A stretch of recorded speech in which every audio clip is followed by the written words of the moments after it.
Madam આપણે જે આ બધું મીઠું મીઠું ખાઈએ એમાં જે ખાંડ નાખે ખાંડ કેમથી બને?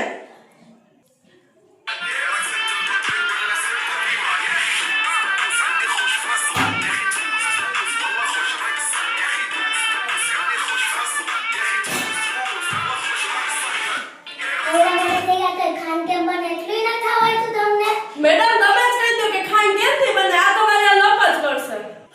હાલો તો તમને આજે કહું કે શેરડીમાંથી આ ખાંડ કેમ બની. તો કયો? જો આ શેરડી છે ને, દેખાય ને, એનો રસ બને. જો તમે પીવો ને ઉનાળામાં, બહુ મજા આવે. તો એ રસ જે છે એ 24 કલાક સુધી ટકે એવું નહીં. કેમ? હા એવું ટકે નહીં 24 કલાક સુધી, એટલે એ ખાટો પડી જાય 24 કલાક સુધી રાખીએ ને એટલે.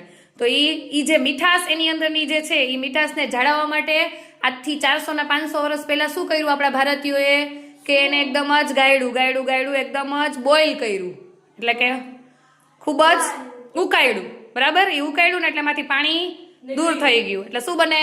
ગોળ. એ તમને બહુ ભાવે, રોજ ખાઈએ.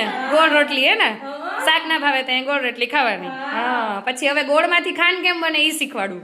તો કે ગોળની અંદર દૂધ, ઈ જે ઉકળતું હોય ને એમાં દૂધ અને ભીંડો. ભીંડો? હા, ભીંડાનું શાક તો અમને બહુ ભાવે.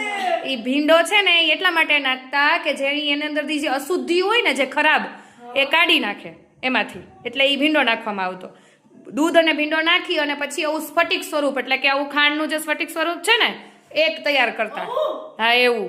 આમથી બને? હા, અને પછી એને ચીન અને અરબ દેશની અંદર મોકલવામાં આવતું. હા, ત્યાં છેક મોકલવામાં આવતું. અને પછી શું કરતા કે આને અરબીની અંદર શર્કરા કહેવામાં આવતું. શું કહેવાય? શર્કરા. પણ અત્યારે આપણે એને હિન્દીમાં શું કહીએ શક્કર.